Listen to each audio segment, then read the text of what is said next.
हाँ जी बच्चा party, wishing you a very good day.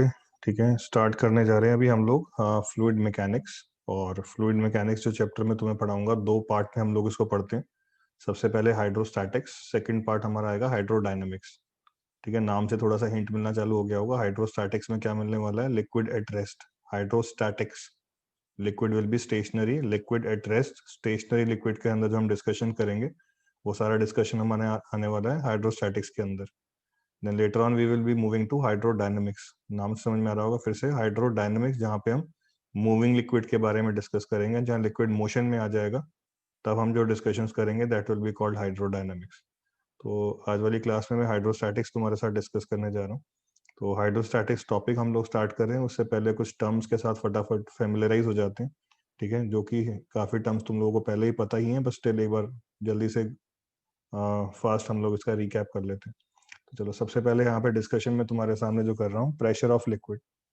ठीक है ना, तो प्रेशर ऑफ लिक्विड, तुम्हारे पास कोई भी लिक्विड है, उस लिक्विड के अंदर मान लो कोई ऑब्जेक्ट फ्लोट कर रहा है। ठीक है, तुम्हारे सामने मैंने यहाँ देखो लिक्विड बना दिया। इस लिक्विड के अंदर मान लो कोई ऑब्जेक्ट डिप्ड है। ठीक है, तो लिक्विड के अंदर जब हम किसी ऑब्जेक्ट को डिप कर देंगे, तो लिक्विड इस ऑब्जेक्ट के ऊपर फोर्स लगाएगा। ठीक है, मान लो इस ऑब्जेक्ट का मैंने टॉप सरफेस ले लिया, तो टॉप सरफेस पे लिक्विड फोर्स लगाएगा। इस तरीके से ध्यान से देखो, सरफेस के नॉर्मली लगाएगा। मान लो फोर्स लगा रहा है F1 और ये सरफेस एरिया है मान लो A, तो pressure exerted is going to be F1 upon A। ठीक है ना, प्रेशर एक्सर्टेड क्या हो जाएगा? जो नॉर्मल फोर्स किसी भी ऑब्जेक्ट के सरफेस पे लिक्विड की वजह से जो नॉर्मली फोर्स लग रही है, सरफेस के नॉर्मल लगने वाली फोर्स बाय बॉडी का सरफेस एरिया, क्या हो जाएगा? उस सरफेस पे लगने वाला प्रेशर। तो ये बॉडी है, इसके टॉप सरफेस पे अगर फोर्स लिक्विड की वजह से नॉर्मली F1 लग रही है और इसका area of cross section A है, तो यहाँ पे जो प्रेशर एग्जर्ट हो रहा होगा that will be F1 by A। ठीक है ना, तो अब इसी को लैंग्वेज के फॉर्म में थोड़ा सा यहाँ पे तुम्हें डेफिनेशन बता रहा हूँ, ध्यान से देखो। द नॉर्मल फोर्स और thrust exerted by liquid at rest per unit area, normal force exerted per unit area of the surface in contact with it, liquid के साथ जो भी सरफेस कांटेक्ट में है, उस सरफेस पे लगने वाला normal force per unit area is called pressure of liquid, hydrostatic pressure. ठीक है ना, तो जैसे मैं तुम्हें बता रहा था, if F is the normal force acting on the surface area A, the object in contact with liquid, the pressure exerted by liquid on the surface is going to be F upon A। ठीक है ना, unit of pressure की हम लोग बात करें तो force की यूनिट क्या होगी?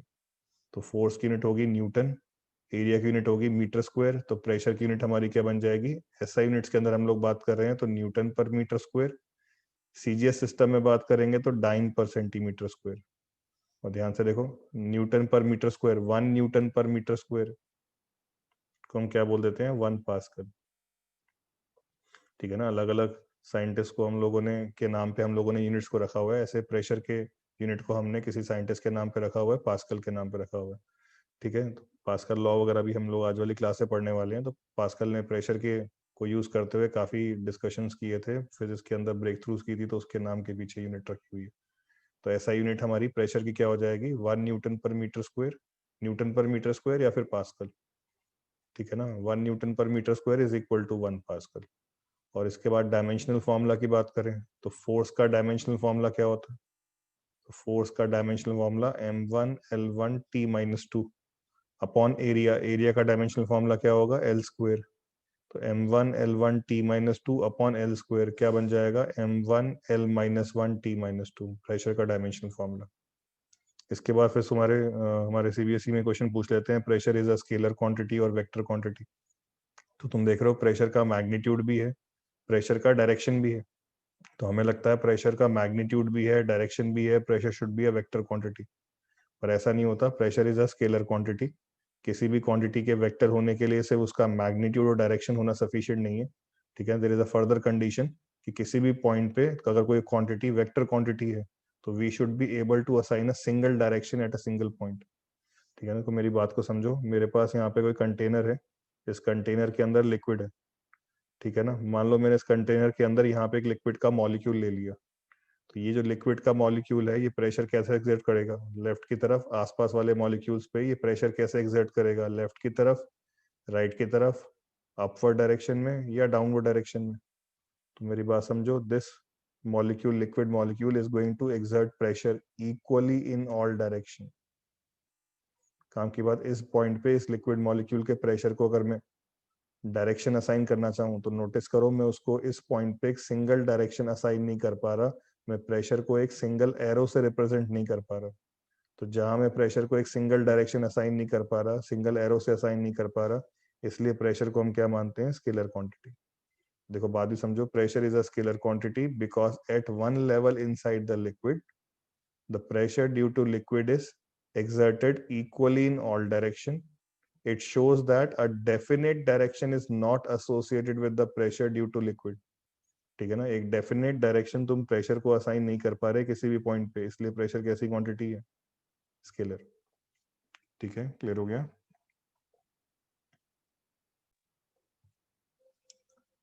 चलो नेक्स्ट टर्म जो हम लोग यहाँ पे इस चैप्टर में फ्रीक्वेंटली यूज करने वाले हैं, डेंसिटी एंड रिलेटिव डेंसिटी। तो चलो डेंसिटी के साथ तो तुम लोग पहले से फेमिलियराइज्ड हो। डेंसिटी ऑफ एन ऑब्जेक्ट क्या होता है, density of a substance is mass of the object by volume of the object. तो मास पर यूनिट वॉल्यूम क्या बन जाता है हमारा, डेंसिटी। ठीक है, अगेन एसआई यूनिट मास की क्या हो जाएगी, केजी, वॉल्यूम की मीटर क्यूब। तो SI unit of density is KG पर मीटर क्यूब। कैसी क्वांटिटी होती है, तो it is a positive scalar quantity. ठीक है, किसी भी बॉडी का मास नेगेटिव नहीं हो सकता, तो ऑब्वियसली मास अपॉन वॉल्यूम उसका डेंसिटी भी नेगेटिव नहीं हो सकता।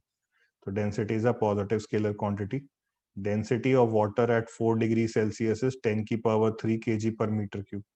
ठीक है ना, एक क्यों डिस्कस कर रहे हैं, अभी अगला डिस्कशन हमारा रिलेटिव डेंसिटी जो मैं नेक्स्ट टर्म डिस्कस करने वाला हूँ उसके अंदर ये काम आने वाला है। तो relative density of water at 4 degree Celsius is 10 की पावर 3 केजी पर मीटर क्यूब, 1000 केजी पर मीटर क्यूब। और ध्यान से देखो, तुम लोगों ने सबने सुना होगा 4 डिग्री सेल्सियस पे वाटर की डेंसिटी मैक्सिमम होती है। ठीक है ना, 4 डिग्री सेल्सियस को ही क्यों ले रहे हैं, 0 डिग्री क्यों नहीं ले रहे, 8 डिग्री क्यों नहीं ले रहे, 12 डिग्री क्यों नहीं ले रहे। तो 4 डिग्री सेल्सियस क्यों ले रहे हैं, क्योंकि 4 डिग्री सेल्सियस पे वाटर की डेंसिटी हमारी मैक्सिमम होती है। और कितनी होती है, ठीक है ना, कितनी होती है, 10 की पावर 3, दैट इज 1000 केजी पर मीटर क्यूब। और सीजीएस यूनिट्स में बात कर रहे हो तो 1 ग्राम पर सेंटीमीटर क्यूब। क्या relative density of a substance, जब भी हम किसी बॉडी की रिलेटिव डेंसिटी की बात करते हैं, देखो नाम से थोड़ा सा हिंट हो रहा होगा, रिलेटिव डेंसिटी, कुछ रिलेटिव बात करने वाले हैं, जिस किसी भी सब्सटेंस की डेंसिटी को हम रिलेट करने वाले हैं किससे, तो density of water at 4 degree Celsius. तो relative density of a substance is defined as the ratio of its density to density of water at 4 degree Celsius. तो relative density of a substance is density of substance by density of water at 4 degree Celsius. ठीक है ना, for example relative density of ice जो होता है it is 0.9। ठीक है ना, तो आइस की रिलेटिव डेंसिटी 0.9, तो density of ice bye density of water at 4 degree Celsius किसके बराबर हो जाएगा, 0.9 के बराबर। ठीक है ना, तो वाटर की डेंसिटी हमें पता है 1000 केजी पर मीटर क्यूब होती है एट 4 डिग्री सेल्सियस। वाटर की डेंसिटी 1000 केजी पर मीटर क्यूब इंटू 0.9, तो आइस की डेंसिटी कितनी आ जाएगी, 900 केजी पर मीटर क्यूब। ठीक है ना, ऐसे मरकरी के लिए रिलेटिव डेंसिटी होती है 13.6।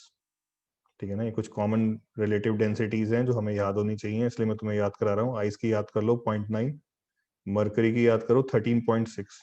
तो density of mercury bye density of water at 4 degree Celsius 13.6। Again water की डेंसिटी 1000 केजी पर मीटर क्यूब इंटू 13.6 करो, तो मरकरी की डेंसिटी कितनी आ जाएगी, 13,600 केजी पर मीटर क्यूब। ठीक है, समझ में आ रहा है। तो इस तरीके से रिलेटिव डेंसिटीज को हम लोग क्वेश्चंस के अंदर प्रोवाइड की जाती है हम लोगों को। तो किसी भी ऑब्जेक्ट की रिलेटिव डेंसिटी तुम्हें पता है, तो relative density of that object multiply by density of water at 4 degree Celsius, तुम्हें उस ऑब्जेक्ट की उस सब्सटेंस की डेंसिटी मिल जाएगी। ठीक है, और दो ही रिलेटिव डेंसिटीज की वैल्यू तुमने याद करनी है, आइस की 0.9, मरकरी की 13.6। और तुमने सुना भी होगा रिलेटिव डेंसिटी का एक और नाम होता है जो हम लोग यूज करते हैं, स्पेसिफिक ग्रेविटी। कभी एग्जाम में आ जाए specific gravity of a substance is 0.7, specific gravity of a substance is 2.4, तो परेशान नहीं होना, स्पेसिफिक ग्रेविटी रिलेटिव डेंसिटी एक ही चीज के दो नाम है।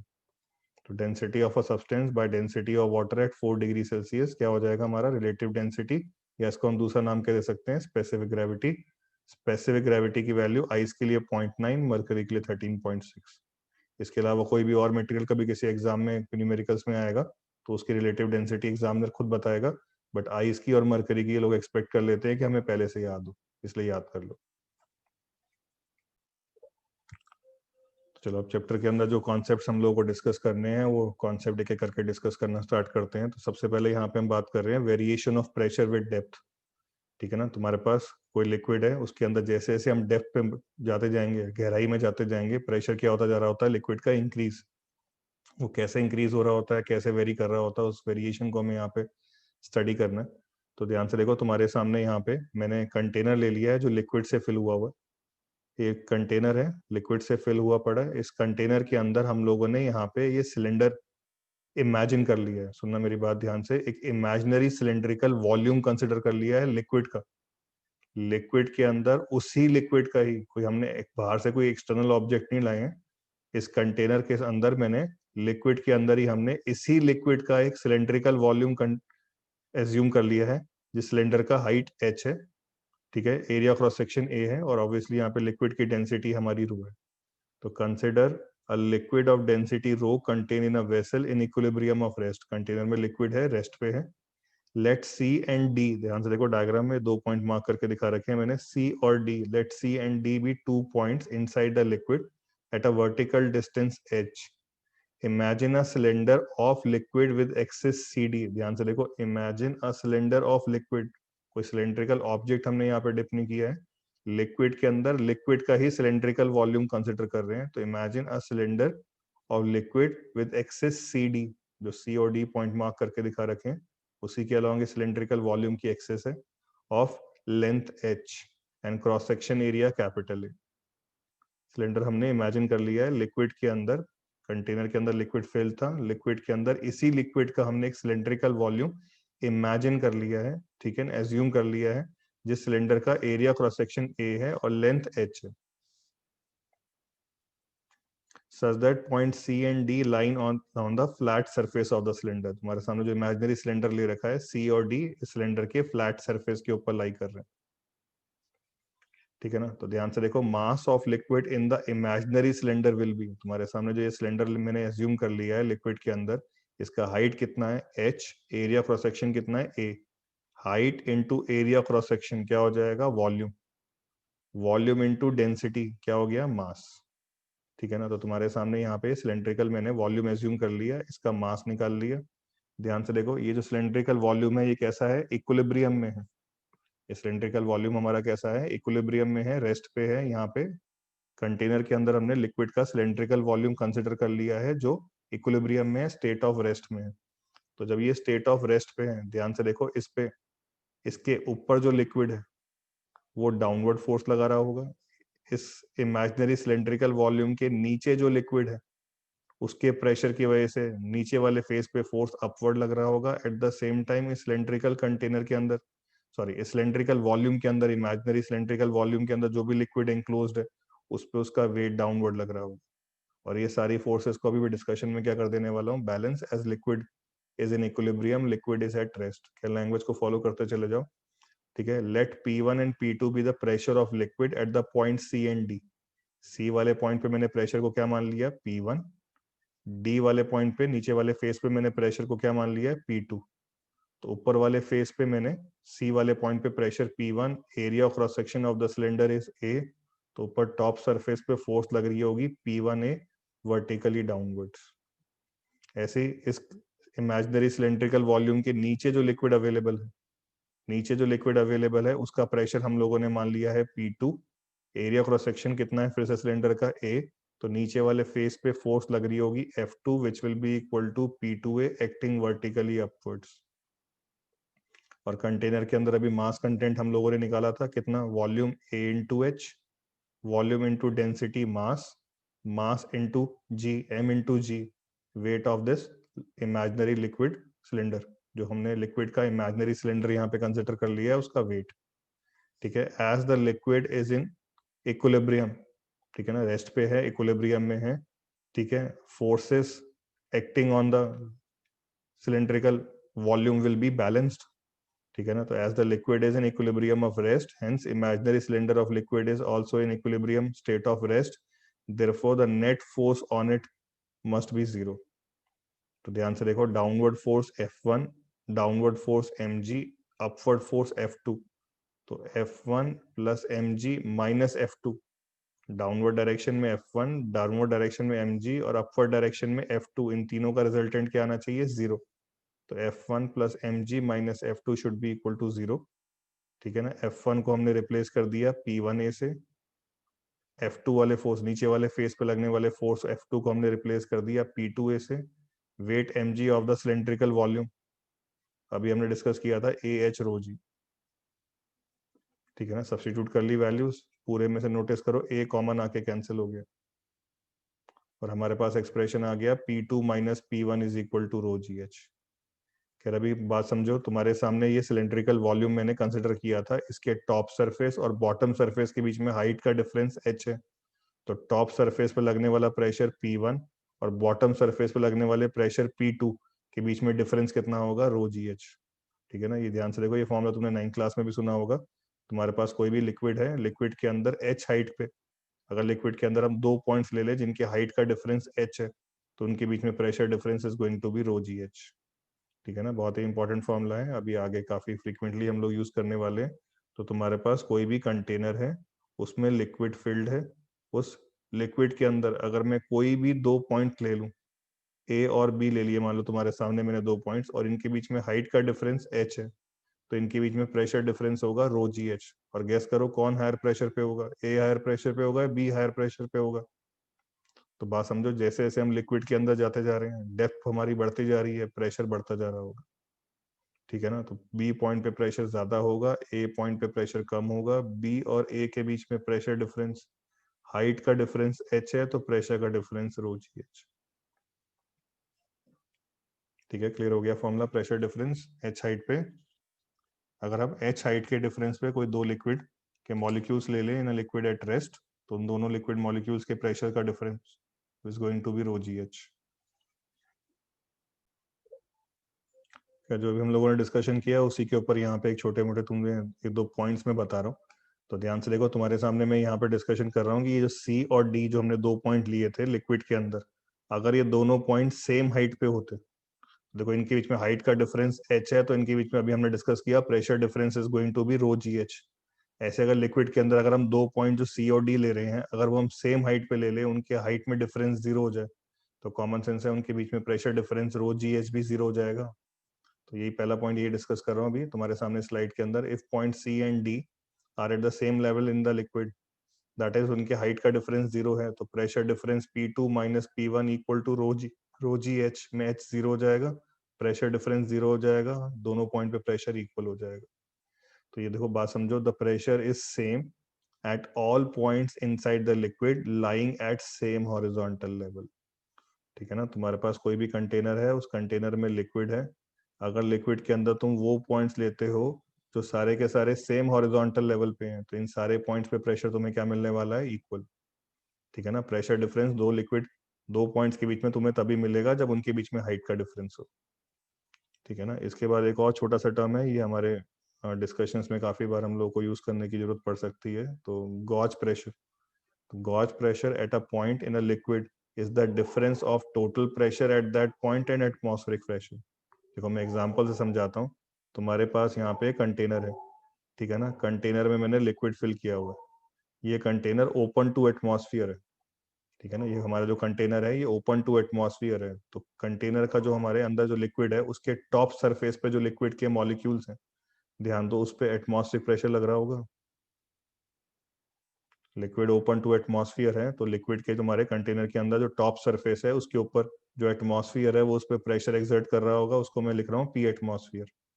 अब लिक्विड का जो टॉप मोस्ट मॉलिक्यूल है, लिक्विड के जो टॉप मोस्ट लेयर पे मॉलिक्यूल्स हैं, उन पे प्रेशर कितना लग रहा है? P atmosphere. ठीक है, तो ध्यान से देखो, अगर इसी कंटेनर के अंदर हम डेप्थ h पे आ जाएं, तो बॉटम मोस्ट पॉइंट पे प्रेशर हमें क्या मिलने वाला है? तो टॉप पे प्रेशर पी एटमॉस्फेयर, जैसे जैसे हम पानी के अंदर जाते गए डेप्थ बढ़ती गई, प्रेशर बढ़ता गया, h डेप्थ पे हमें प्रेशर कितना मिलेगा? पी एटमॉस्फेयर से ज्यादा, कितना ज्यादा? रो जी एच। इन 2 पॉइंट्स के बीच में pressure difference rho g h, तो टॉप मोस्ट पॉइंट पे प्रेशर पी एटमॉस्फेयर, तो बॉटम मोस्ट पॉइंट पे pressure P atmosphere plus rho g h. में रो जी एच को हम क्या बोलते हैं? Gauge pressure. Rho g h को हम क्या बोलते हैं? Gauge pressure. मेरी बात समझो, किसी भी पॉइंट पे जो जो भी हम लोग नेट प्रेशर निकालते हैं, उस net pressure minus atmospheric pressure से हमें गॉज प्रेशर मिलता है। फिर से पढ़ो, gauge pressure at a point in a liquid is the difference of total pressure at that point and atmospheric pressure. जो भी उस पॉइंट पे टोटल प्रेशर है, उसमें से एटमॉस्फेरिक प्रेशर को माइनस कर दो तो तुम्हें गॉज प्रेशर मिल जाएगा। ठीक है ना? तो गॉज प्रेशर कभी भी पूछते हैं क्वेश्चन के अंदर, कभी किसी न्यूमेरिकल के अंदर, कॉन्सेप्चुअल के अंदर, कि किसी भी पॉइंट पे लिक्विड के अंदर गॉज प्रेशर बताओ, तो तुमने उस पॉइंट पे नेट प्रेशर में से एटमॉस्फेरिक प्रेशर को सब्ट्रैक्ट करना है, तो तुम्हें उस पॉइंट का गॉज प्रेशर मिल जाएगा। क्लियर हो गई टर्म गॉज प्रेशर? चलो नेक्स्ट, यहाँ पे अब एक छोटा सा डिस्कशन मैं तुम्हारे साथ करने जा रहा हूँ, हाइड्रोस्टैटिक पैराडॉक्स। ये हमारे सीबीएसई में स्कूल एग्जाम्स में आने वाला काफी कॉमन क्वेश्चन है। 2 मार्क क्वेश्चन आ जाता है, एक्सप्लेन हाइड्रोस्टैटिक पैराडॉक्स। तो स्कूल में 2 मार्क का क्वेश्चन आएगा। इस स्लाइड में जो भी दे रखा है, जो भी डायग्राम बना रखे हैं, डायग्राम तुम्हें बना के जो मैं कहानी सुनाने जा रहा हूँ, ये सारी कहानी तुम्हें सुनानी है।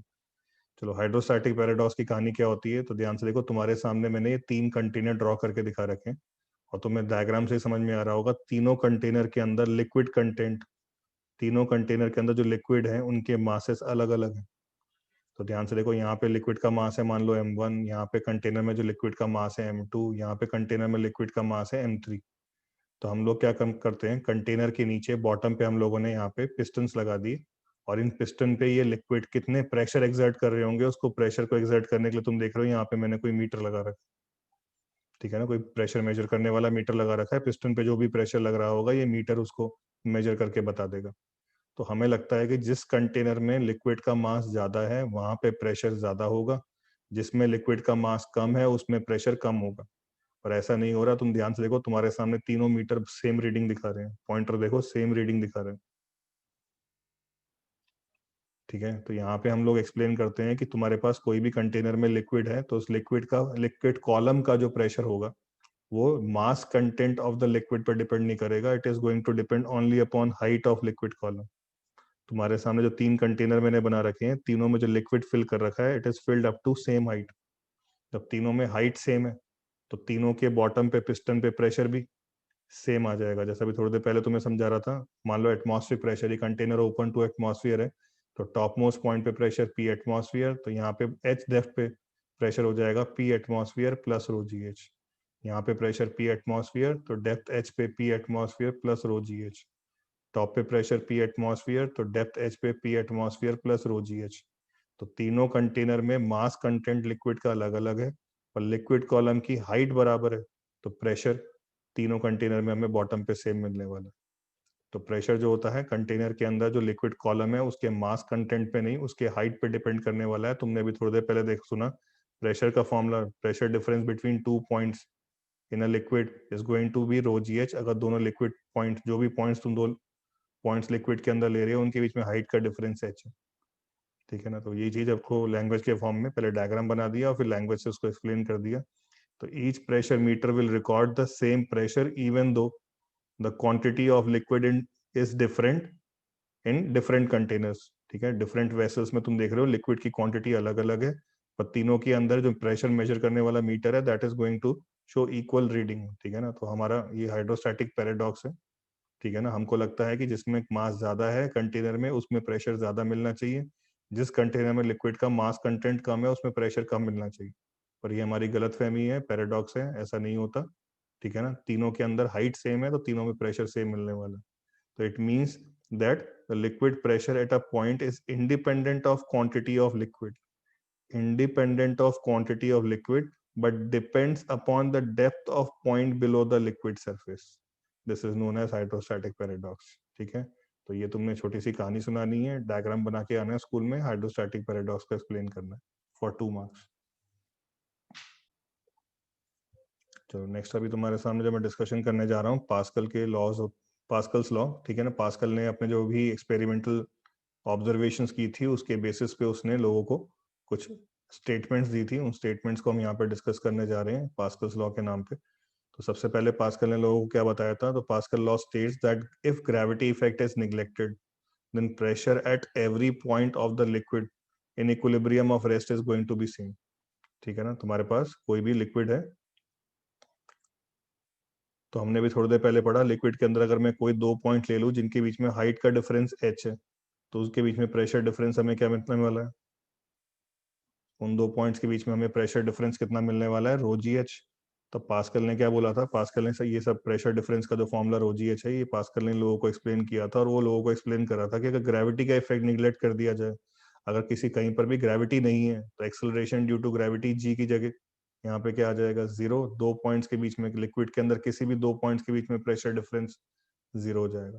That is all the points in the inside the liquid will be at same pressure if gravity is not there.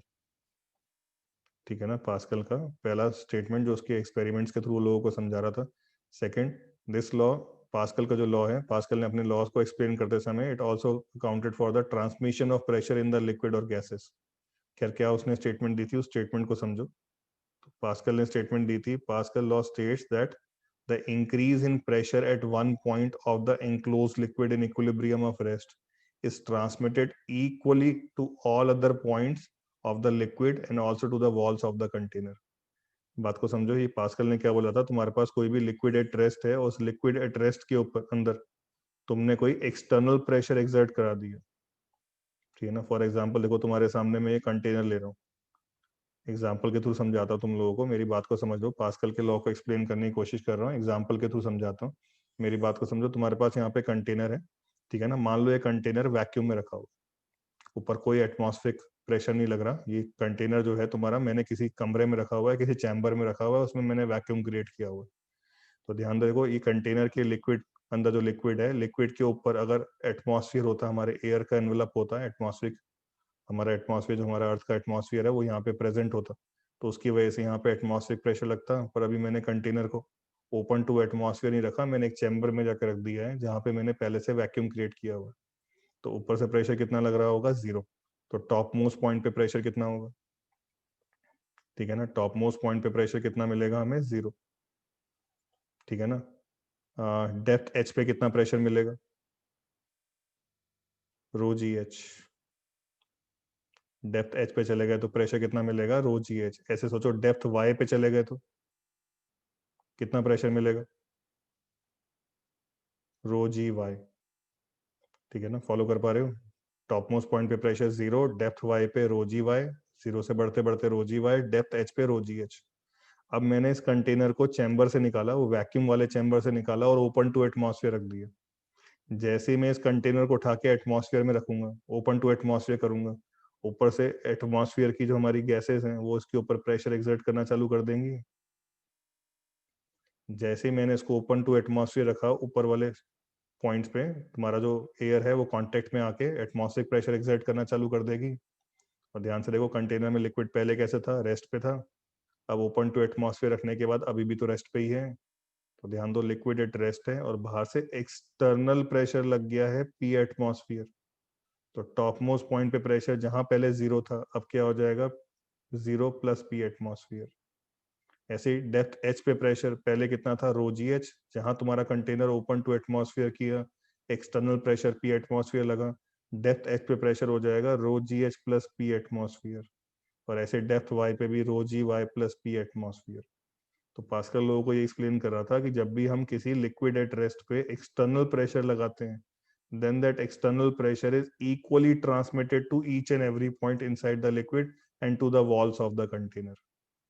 ठीक है ना? तो समझ में आया पास्कल का लॉ? पास्कल का मेन लॉ यही था। Pascal law state, main statement यही थी। Pascal law state that the increase in pressure at one point of the enclosed liquid in equilibrium of rest is transmitted equally to all other points of the liquid and also to the walls of the container।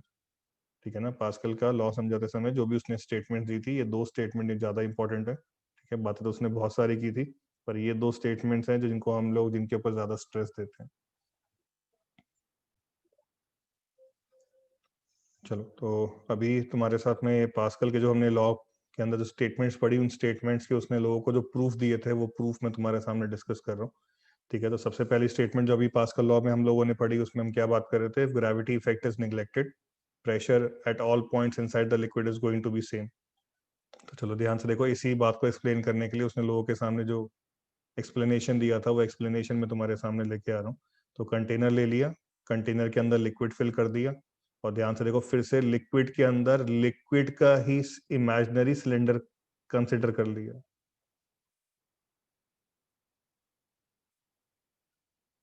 ठीक है ना, ध्यान से देखो container में liquid है, इस liquid के अंदर इसी लिक्विड का एक इमेजिनरी सिलेंड्रिकल पोर्शन हम लोगों ने कंसिडर कर लिया।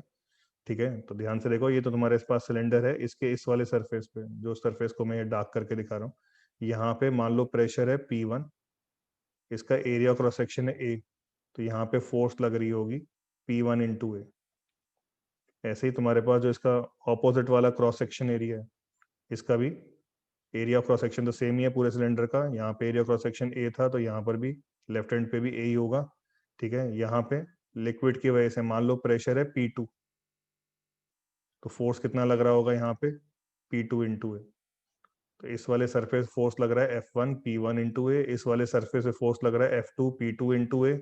और ध्यान से देखो तुम्हारे पास ये सिलेंडर जो है लिक्विड के अंदर है, और यहाँ पे हम लोग इमेजिन करने जा रहे हैं कि ग्रेविटी नहीं है। तो थोड़ी देर पहले भी हम लोगों ने ऐसा ही डिस्कशन किया था, कंटेनर लिया था मैंने, उसके अंदर इमेजिनरी सिलेंड्रिकल वॉल्यूम ले लिया था, एक फेस पे F1, दूसरे फेस पे F2, सिलेंडर का खुद का wait mg।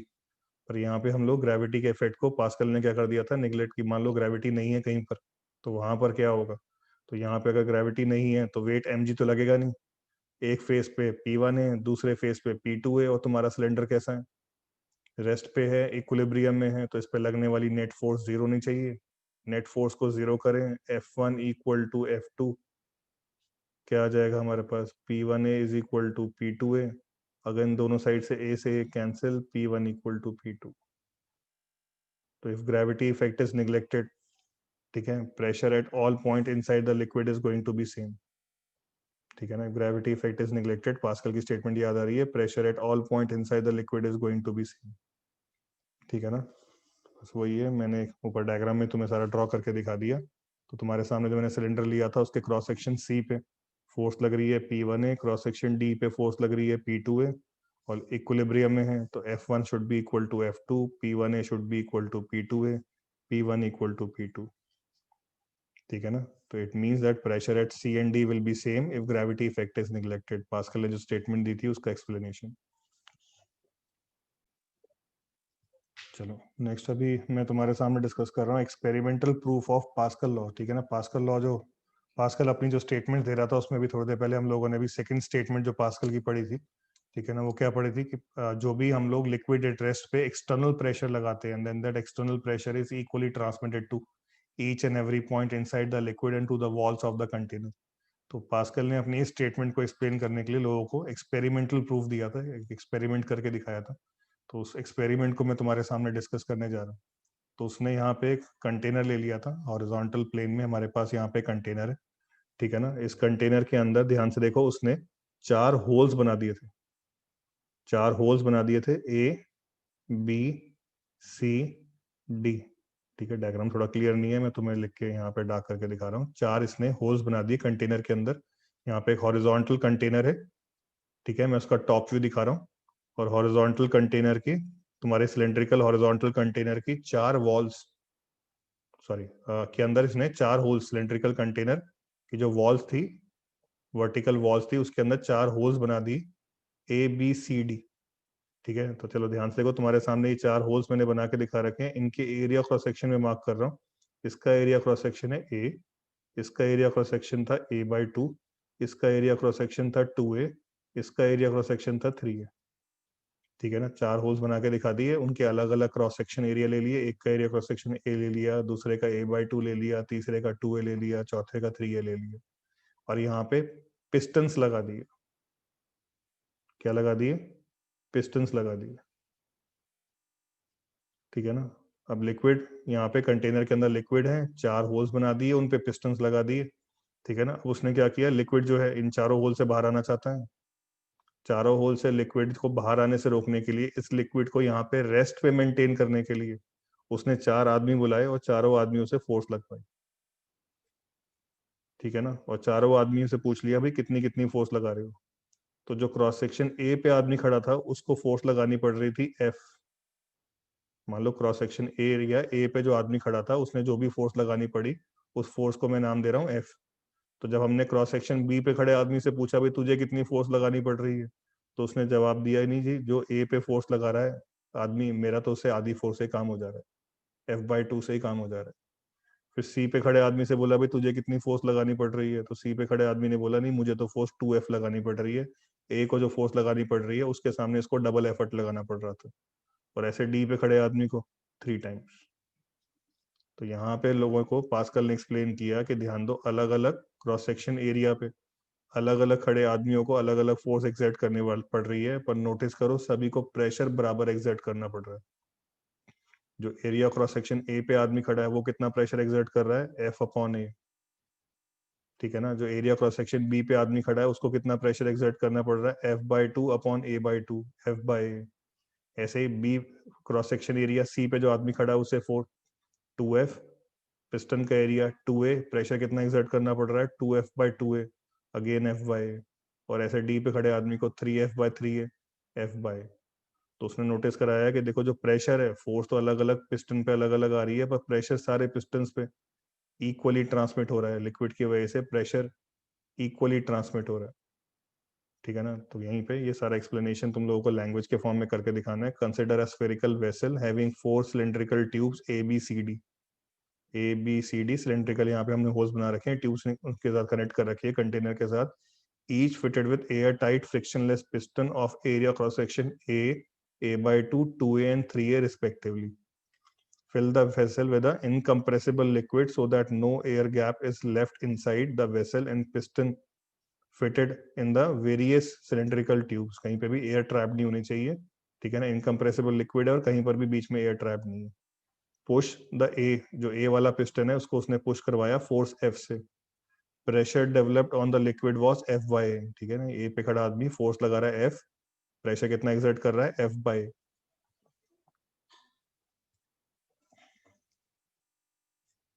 So it is seen that other pistons will be pushed outward to keep the piston at their respective original positions. The force F/2, 2F and 3F respectively are required to be applied on the pistons of tubes B, C and D respectively to hold them, to keep them at rest. Now pressure developed on the liquid in tubes at B, C and D. B पे pressure F/2 force upon area A/2, C पे force लगाई 2F area 2A, D पे force लगानी पड़ी 3F area 3A। Notice करो सभी पे pressure की वैल्यू क्या रह रही है, same F/A। This indicate that pressure applied is transmitted equally to all parts of the liquid. This proves Pascal law. ठीक है ना, तो जो भी हम एक्सटर्नल प्रेशर लगाते हैं, that external pressure is equally transmitted to each and every point inside the liquid and through the walls of the container. ये हमारी जो पास्कल की स्टेटमेंट थी वो उसने इस तरीके से एक्सपेरिमेंटली प्रूव करके दिखाई थी। क्लियर हो गया? तो चलो अभी ये पास्कल का जो हमने लॉ पढ़ा इसी को अप्लाई करते हुए इसके ऊपर कुछ एक्सपेरिमेंटल सेटअप्स हम लोग डिस्कस करते हैं, हमारे सिलेबस में आते हैं। सबसे पहले हाइड्रोलिक लिफ्ट, फिर आगे हाइड्रोलिक ब्रेक। तो ये जो हैंडआउट्स हैं तुम्हारे साथ मैंने शेयर कर ही रखे हैं, ठीक है ना, ग्रुप के ऊपर शेयर कर रखे हैं। तो मैं जो भी कहानी है मैं वहीं पे एक्सप्लेन करते जा रहा हूँ, जो तुम्हारे हैंडआउट की रीडिंग है वो तुम लोग अपने आप लगा लेना बेटा। ठीक है, तो चलो ध्यान से देखो हाइड्रोलिक लिफ्ट की क्या कहानी होती है। हाइड्रोलिक लिफ्ट तुम लोगों ने सुना होगा, हाइड्रोलिक पार्किंग वगैरह की बात सुनते होंगे। ठीक है ना, जब तुम्हारे पास मल्टीपल फ्लोर पार्किंग्स होती हैं, ग्राउंड फ्लोर पे कार आई, ठीक है ना, उसको लिफ्ट करके सेकंड फ्लोर पे पार्क कर दिया, थर्ड फ्लोर पे पार्क कर दिया, तो तुम्हारी जो कार है उसको ग्राउंड फ्लोर से सेकंड फ्लोर पे ले गए, थर्ड फ्लोर पे ले गए, कैसे ले गए, हाइड्रोलिक लिफ्ट के थ्रू ले गए। तो ये जो हाइड्रोलिक लिफ्ट्स होती हैं ये कैसे वर्क करती है, इनकी वर्किंग मैं तुम्हारे सामने एक्सप्लेन करने जा रहा हूँ। तो यहाँ पे हम लोग क्या काम करते हैं, तुम्हारे सामने देखो यहाँ पे एक यू शेप की मैंने ट्यूब बना के दिखा रखी है, एक्सपेरिमेंट सॉरी इस पूरे सेटअप को एक्सप्लेन करने के लिए। तो यहाँ पे यू शेप की हमारे पास ट्यूब है, तुम देख रहे हो एक साइड पे एरिया क्रॉस सेक्शन कम है, दूसरे साइड पे एरिया क्रॉस सेक्शन ज्यादा है। ठीक है, जहाँ पे एरिया क्रॉस सेक्शन ज्यादा है वहां पे हम रख देते हैं हैवी लोड। ठीक है ना, मान लो ये तुम्हारी कार हम लोगों ने पार्क कर दी, तो ये पिस्टन है, ठीक है, इसके ऊपर आके हम लोगों ने यहाँ पे लोड रख दिया, हमने हाइड्रोलिक पार्किंग की अगर मैं बात करूँ तो कार आके हमने पार्क कर दी। ठीक है ना, अब ये कार जो है इसका वेट लगेगा mg। तो ध्यान से देखो, इस पिस्टन का अगर area cross section capital A है तो यहाँ पे प्रेशर एक्सर्ट हो जाएगा mg/कैपिटल ए।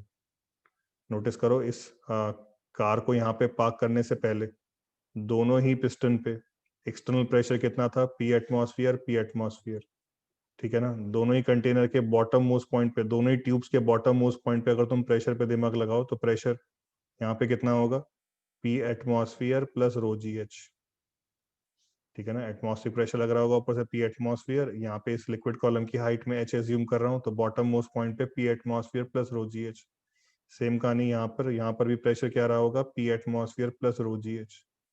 पर नोटिस करो जैसे ही मैं यहाँ पे आके कार को पार्क करूंगा, कार का वेट mg लगेगा। कार के वेट mg की वजह से पिस्टन का एरिया क्रॉस सेक्शन अगर a है तो प्रेशर एक्सर्ट हो जाएगा mg बाय a। और ध्यान से देखो, कोई भी हम लोग पिस्टन के ऊपर, लिक्विड के ऊपर एक्सटर्नल प्रेशर लगा दें तो then that external pressure will be equally transmitted to each and every point inside the liquid. तो ध्यान से देखो, यहाँ पर प्रेशर इंक्रीज हो जाएगा mg बाय a, लिक्विड के अंदर हर पॉइंट पे प्रेशर इंक्रीज हो जाएगा mg बाय a। तो नोटिस करो इस पॉइंट पर भी प्रेशर इंक्रीज हो जाएगा mg बाय, जो भी हमने राइट हैंड साइड पे एक्सटर्नल प्रेशर एक्सर्ट कर दिया कार को पार्क करने से, कार के वेट की वजह से जो एक्सटर्नल फोर्स लगा mg, उसकी वजह से एक्स्ट्रा प्रेशर, एक्सटर्नल प्रेशर आ गया mg by, and that mg by pressure is equally transmitted to each and every point inside the liquid and to the walls of the container and to the piston on opposite side. Piston पे pressure आ गया, external pressure mg by transfer होते होते यहाँ तक पहुंच गया।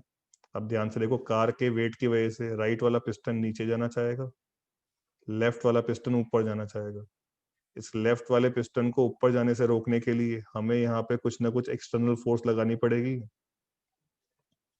चलो ध्यान से देखो, लेफ्ट हैंड साइड पे अगर हमारा पिस्टन का एरिया क्रॉस सेक्शन स्मॉल ए है, तो ध्यान से देखो मुझे यहाँ पे फोर्स लगाई मैंने F external, area cross section है ए, कितना प्रेशर एक्सर्ट किया मैंने, एफ एक्सटर्नल बाय, और वो एफ एक्सटर्नल बाय कार के वेट की वजह से आने वाले एक्सटर्नल प्रेशर mg बाय ए को बैलेंस कर दे, mg बाय कैपिटल ए को बैलेंस कर दे, तो कार हमारी यहाँ पे रेस्ट पे रह जाएगी। ठीक है ना, तो मैं तुम्हें रियलाइज करा रहा हूँ, इस कार को अगर मान लो मुझे यहाँ पे रेस्ट पे मेंटेन करना है तो मुझे ऑपोजिट साइड पे जो फोर्स लगानी पड़ रही है एफ, एक्सटर्नल फोर्स को मैं एफ लिख रहा हूँ, तो उस एफ की वैल्यू कितनी आ रही है, तो नोटिस करो उस फोर्स एफ की वैल्यू आ रही है capital M G into small A by capital A. और तुम रियलाइज करो, small A area cross section हमारा छोटा है और capital A area cross section हमारा बड़ा है, तो small A by capital A कैसी वैल्यू होगी, small A by capital A कैसी वैल्यू होगी, लेस देन 1। तो मुझे इस कार को यहाँ पे रेस्ट पे मेंटेन करने के लिए ऑपोजिट साइड पे जो फोर्स लगानी पड़ रही है, कैसे लगानी पड़ रही है, लेस देन एम जी। तो तुम देख रहे हो मैं कम फोर्स लगा के हैवी मास को यहाँ पे रेस्ट पे मेंटेन कर पा रहा हूँ, और ऐसे ही यहाँ पे कम फोर्स लगा के मैं हैवी मास को लिफ्ट भी कर लूंगा। आई मेरी बात समझ में आई? This is the basic principle of hydraulic lifts. ठीक है ना, हाइड्रोलिक लिफ्ट के अंदर हम लोग क्या काम करते हैं, लिक्विड लेते हैं, ठीक है, किसी ट्यूब में भर देते हैं, ट्यूब के अंदर जहाँ पे एरिया क्रॉस सेक्शन कम है वहां पे हम फोर्स एक्सर्ट करते हैं, और जहाँ पे एरिया क्रॉस सेक्शन हमारा ज्यादा है वहां पे हम हैवी लोड रखते हैं, और कम फोर्स लगा के हम हैवी लोड को लिफ्ट कर लेते हैं। ठीक है, तो this is the basic principle of hydraulic lift. चलो नेक्स्ट जो हमारा सेटअप आता है, एक्सपेरिमेंटल सेटअप, जो हमारे स्कूल में टीचर्स पूछ लेते हैं, हाइड्रोलिक ब्रेक्स। ठीक है ना, तो हाइड्रोलिक ब्रेक्स हमारी जो कार होती हैं, ठीक है, व्हीकल्स होते हैं जो हम लोग ड्राइव करते रहते हैं, सभी के अंदर ब्रेकिंग के अंदर हम लोग हाइड्रोलिक ब्रेक्स की हेल्प लेते हैं। तुम देख सुनते हो ब्रेक ऑयल, ठीक है ना, ब्रेक ऑयल लीक हो गया, ब्रेक लगनी बंद हो गई, ठीक है ना, तो वो ब्रेक ऑयल जब तक नहीं होगा, ठीक है ना, अगर ब्रेक ऑयल कहीं से लीक हो जाएगा तो लिक्विड के थ्रू जो हम प्रेशर ट्रांसफर करा के अपनी ब्रेक्स, अपने फुट से जो लीवर को प्रेस करके अपने जो फोर्स के इफेक्ट को, प्रेशर को ब्रेक्स तक पहुंचाते हैं और कार को रोकने की कोशिश करते हैं, वो कार की ब्रेक्स काम करना बंद कर जाएंगे। खैर क्या वर्किंग होती है मैं पूरी तुम्हें यहाँ डिटेल में समझाता हूँ। तो यहाँ पे फिर से ये जो कहानी तुम्हें स्कूल में लिख के आनी है, स्कूल में जो एक्सपेरिमेंटल सेटअप को तुम्हें एक्सप्लेन करने के लिए पहले एम बताना है, हाइड्रोलिक ब्रेक्स का एम क्या होता है, ठीक है, किस प्रिंसिपल पे वो काम करती हैं, पास्कल लॉ के प्रिंसिपल पे काम करती हैं, उनका कंस्ट्रक्शन क्या होता है, उनकी वर्किंग क्या होती है, वो सारा एक्सप्लेनेशन ये हैंड आउट में तुम्हें मैंने प्रोवाइड कर रखा है, रीडिंग कर लेना, स्कूल में कैसे लिख के आना है। मैं तुम्हें जो इसमें सारी कहानी लिखी हुई है वो कहानी मैं तुम्हें यहाँ पे एक्सप्लेन कर देता हूँ पूरी की पूरी। तो चलो कंस्ट्रक्शन तो तुम्हारे सामने देखो, ये डायग्राम को मैं एक्सप्लेन करता हूँ, अपने आप सब कुछ तुम्हें समझ में आ जाएगा। तो हाइड्रोलिक ब्रेक के अंदर ध्यान से देखो, ये सबसे पहले तो तुम्हारे सामने मैंने यहाँ पे मार्क करके दिखा रखा है एफ। ठीक है, तो बात समझो, एफ क्या है, एफ तुम्हारा फुट है, ठीक है। तुम्हारी कार के अंदर जो ब्रेक होती है, ब्रेक को जहाँ पे तुम अपने फुट से प्रेस करते हो, जिस पॉइंट पे तुम फुट से प्रेस करते हो उसको मैं एफ से रिप्रेजेंट कर रहा हूँ। तो तुमने फुट से किसको प्रेस करते हो, तुम लीवर को प्रेस करते हो। वो लीवर तुम्हारे सामने देखो, ये मैंने ड्रॉ करके दिखा रखा है, एल। एल से मैं किसको रिप्रेजेंट कर रहा हूँ, लीवर। तुमने अपने फुट से लीवर को जब प्रेस करते हो कार के अंदर ड्राइव करते समय, कार को ब्रेक लगाने के लिए, तुम अपने फुट से जब तुम लीवर को प्रेस करते हो, नोटिस करो वो लीवर जाके कनेक्टेड होता है एक पिस्टन से, पिस्टन पी, ठीक है। तुमने फुट से लीवर को प्रेस किया, लीवर ने जाके पिस्टन को पुश किया। तुम देख रहे हो पिस्टन के आगे लिक्विड है। ये लिक्विड कौन सा है तुम्हारा, जो मैं अभी तुम्हें बता रहा था, ब्रेक ऑयल। जैसे तुम पिस्टन को पुश करते हो लीवर की हेल्प से, पिस्टन जो ये ब्रेक ऑयल है इसको आगे पुश कर देता है टू द व्हील्स। एक व्हील तुम्हारे सामने मैंने बना रखा है, ठीक है। जैसे तुम पिस्टन को पुश करोगे, ये ब्रेक ऑयल आगे तुम्हारा मूव करेगा और कहाँ जाएगा, व्हील्स के अंदर जाएगा, ठीक है ना। एक व्हील तुम्हारे सामने ड्रॉ करके दिखा रहा है, ऐसे ही लिक्विड तुम्हारा ब्रेक ऑयल बाकी व्हील्स में भी पुश होके जाएगा, ठीक है। तो चलो एक व्हील के ऊपर दिमाग लगा लेते हैं, जो इस व्हील के साथ हो रहा है वही बाकी तीनों व्हील के साथ भी हो रहा होगा। तो जब तुमने फुट से लीवर को पुश किया, पिस्टन को पुश किया, पिस्टन ने ब्रेक ऑयल को पुश किया, ब्रेक ऑयल मूव होके व्हील्स में जाता है, ठीक है ना। व्हील तुम्हारा जहाँ पे रोटेट हो रहा है, व्हील के सेंटर के अंदर हम लोगों ने ये ब्रेक सेटअप बना रखा होता है, ब्रेकिंग सेटअप बना रखा होता है। तुम देखो इस ब्रेकिंग सेटअप के अंदर क्या है, तुम्हारे पास दो पिस्टन हैं, P1 और P2, piston P1, piston P2, ठीक है ना। ये ब्रेक ऑयल तुम्हारा अंदर जाएगा, व्हील के जो सेंटर पे हमारी ब्रेक्स वाला सेटअप है उसके अंदर जाएगा, और पिस्टन P1 और पिस्टन P2 को एक दूसरे से, तुम देखो, प्रेशर एक्सर्ट करके दूर पुश करेगा। P2 को लेफ्ट में पुश करेगा, P1 को राइट में पुश करेगा। P1 P2 पिस्टन लिक्विड के आने की वजह से एक दूसरे से दूर जाएंगे, प्रेशर एक्सर्ट होने की वजह से एक दूसरे से दूर जाएंगे। तो तुमने यहाँ पे अपने फुट से जो फोर्स लगाई, प्रेशर लगाया, that pressure is being transmitted through liquid from piston P to piston P1 and piston P2। P1 P2 पे फोर्स लगा, प्रेशर लगा, प्रेशर की वजह से P1 P2 पिस्टन एक दूसरे से दूर जाएंगे। तुम इस सेटअप को ध्यान से देखो, P1 P2 पिस्टन के साथ तुम्हारा ये फ्रेम लगा हुआ है, उस फ्रेम के साथ तुम्हारे ध्यान से देखो ये ब्रेक शूज लगे हुए हैं, brake shoe S1, brake shoe S2। जैसे तुम ब्रेक अप्लाई करोगे, पिस्टन P को पुश करोगे, ब्रेक ऑयल जाएगा यहाँ पे, P1 P2 को पुश करेगा, P1 P2 एक दूसरे से दूर जाएंगे। P1 P2 से अटैच फ्रेम भी एक दूसरे से दूर जाएगा, स्प्रेड होगा, एक्सपैंड होगा। और जब ये एक्सपैंड होगा तो S1 S2 एक दूसरे से दूर जाते हुए तुम्हारे व्हील के इनर वॉल्स के साथ कांटेक्ट में आ जाएगा, ठीक है ना। ध्यान से देखो, ये तुम्हारा जो व्हील है, ठीक है, व्हील के इनर वॉल्स के साथ ये shoes, break shoes S1 S2 contact में आ जाएंगे और व्हील के रोटेशन को स्लो डाउन करना चालू कर देंगे, ठीक है। तो व्हील के रोटेशन को तुमने स्लो डाउन करा लिया। फॉर एग्जाम्पल तुम ड्राइव करते हुए जा रहे थे, ठीक है, तुम्हारी स्पीड 90 किलोमीटर पर आवर थी। तुमने कहीं पे मान लो टर्न लेना है, टर्न लेने से पहले तुमने कार की स्पीड को स्लो डाउन करना था, 90 से 50 करना था। तो तुमने ब्रेक लगाई, स्पीड 90 से कम होते होते 50 हो गई। अब जैसी स्पीड 50 हो गई, तुम चाहते हो मैं ब्रेक से पैर हटा दूं, ब्रेक लगना बंद हो जाए और कार की स्पीड 50 मेंटेन हो जाए, ठीक है। पर प्रॉब्लम, जैसे ही मैं यहाँ से अपना फुट हटाऊंगा, ब्रेक से फुट हटाऊंगा, S1 S2 तो तुम्हारे अभी भी इनर वॉल के साथ कांटेक्ट में रह गए, S1 S2 दूर चले गए। S1 S2 जो तुम्हारे ब्रेक शूज थे एक दूसरे से दूर गए, इनर वॉल के साथ व्हील के कांटेक्ट में आ गए, फ्रिक्शन आ गया। इन फ्रिक्शन की वजह से तुम्हारा रोटेशन अपोज हो गया। और जब तक रोटेशन को अपोज कराना है, जब तक हम लोगों ने स्पीड कम करानी है। जब स्पीड अपने डिजायर्ड वैल्यू पे पहुंच गई कम होते होते, जब हम ब्रेक्स को रिमूव करना चाहते हैं, ब्रेक लगना चाहते हैं कि बंद हो जाए, तो ये S1 S2 इनर व्हील्स के साथ, वो तुम्हारे व्हील के इनर वॉल के साथ कांटेक्ट लूज होने चाहिए। पर इनको अपनी पोजीशन पे वापस कौन लाएगा, तो इनको अपनी पोजीशन पे वापस लाने के लिए बीच में हमने लगा रखी होती है स्प्रिंग, ठीक है ना। तो जैसे तुम यहाँ पे लीवर पे से अपना फुट हटाते हो, ये स्प्रिंग जो S1 S2 break shoes S1 S2 के दूर जाने से एक्सपैंड हो गई थी, अपना शेप रिगेन कराने के लिए, जैसे ही यहाँ से तुम फुट हटाओगे ये अपना शेप रिगेन करेगी। S1 S2 जो तुम्हारे ब्रेक शूज हैं वो एक दूसरे के पास आएंगे, पिस्टन P1 P2 एक दूसरे के पास आएंगे, जो भी एक्स्ट्रा ब्रेक ऑयल अंदर आया था वो वापस से पंप आउट हो जाएगा। और जब तुम्हारा वो ब्रेक ऑयल वापस पंप आउट हो जाएगा तो पिस्टन जो पी था, जो तुमने पुश किया था, वो भी अपनी ओरिजिनल पोजीशन पे वापस पहुंच जाएगा, लीवर वापस पीछे आ जाएगा, ठीक है ना। तो फिर से जो भी हम एक्सटर्नल फोर्स यहाँ पे लगा रहे हैं, जो भी हम एक्सटर्नल प्रेशर यहाँ पे लगा रहे हैं, वो इक्वली ट्रांसमिट हो जा रहा है to each and every wheel of the car, Pascal law. ठीक है ना, और सारे व्हील्स पे वो प्रेशर ट्रांसफर हो जा रहा है, ब्रेक लग जा रही है, और जैसे तुम फुट हटा रहे हो वो वापस से प्रेशर रिलीज हो जा रहा है, ब्रेक्स अपनी इनिशियल पोजीशन पे आ जा रही हैं, ब्रेक लगना बंद हो जा रही है। आया वर्किंग और कंस्ट्रक्शन समझ में आ गया? ठीक है, तो स्कूल में ये सारी कहानी कैसे लिखनी है वो लैंग्वेज के फॉर्म में तुम्हें मैंने ये प्रोवाइड कर रखी है। ठीक है ना, अपने आप यहीं से तुम लोग रीड करके स्कूल में अकॉर्डिंगली लैंग्वेज के फॉर्म में एक्सप्रेस कर देना।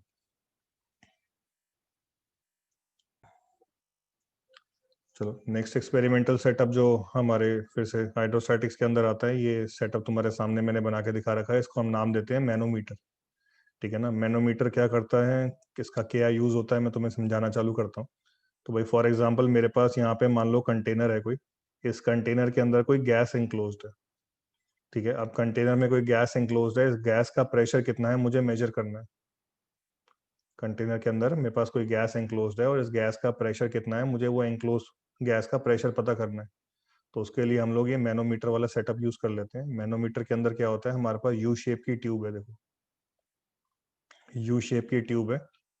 ट्यूब का एक एंड हम रख देते हैं ओपन टू एटमॉस्फेयर,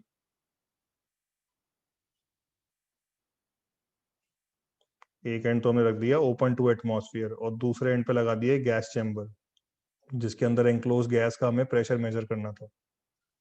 तो यहाँ पे तुम देख रहे हो लेफ्ट हैंड साइड पे मैंने एक चैम्बर लगा दी है, चैम्बर के अंदर कोई गैस एंक्लोज्ड है। ठीक है ना, तुम्हारे पास यू शेप की ट्यूब लगा दी मैनोमीटर के अंदर, यू शेप की ट्यूब का सेटअप, लेफ्ट हैंड साइड पे जो भी चैम्बर का हमें गैस का प्रेशर मेजर करना है वो हमने चैम्बर यहाँ पे कनेक्ट कर दिया, और यहाँ पे राइट हैंड साइड पे तुम देख रहे हो तुम्हारे जो मैनोमीटर के अंदर हम यू ट्यूब यूज कर रहे हैं उसका एक एंड हमने ओपन टू एटमॉस्फेयर छोड़ दिया। ठीक है ना, अब इस गैस का प्रेशर हम लोगों को मेजर करना है, तो हम लोग क्या करते हैं, इस यू शेप की ट्यूब में लिक्विड डालना चालू करते हैं। ठीक है, लिक्विड फिल कर देते हैं। जब लिक्विड इसके अंदर हम लोग फिल करते हैं तो तुम नोटिस करो लेफ्ट हैंड साइड पे और राइट हैंड साइड पे जो लिक्विड कॉलम्स है उनकी हाइट में डिफरेंस h है।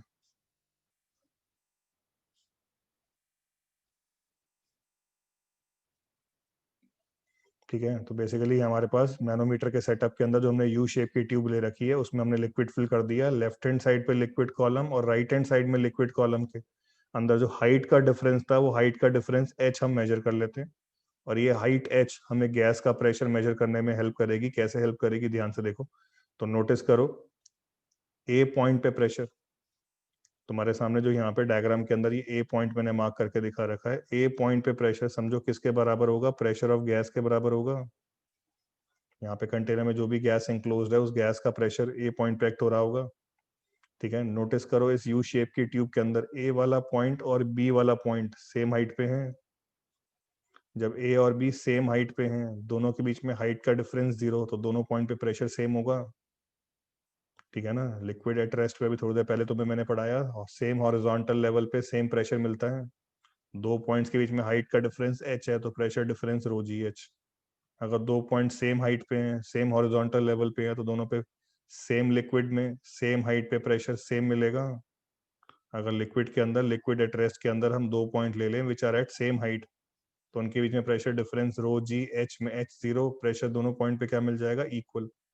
तो तुम देख रहे हो डायग्राम में ए पॉइंट पे जो प्रेशर है वो प्रेशर ऑफ गैस एनक्लोज्ड के बराबर है, और प्रेशर एट पॉइंट बी किसके बराबर हो जाएगा। तो ध्यान दो सी वाले पॉइंट पे प्रेशर है रो जी एच, तो बी वाले पॉइंट पे डेप्थ एच पे प्रेशर कितना हो जाएगा, पी एटमॉस्फेयर से बढ़ते बढ़ते P atmosphere plus rho g H.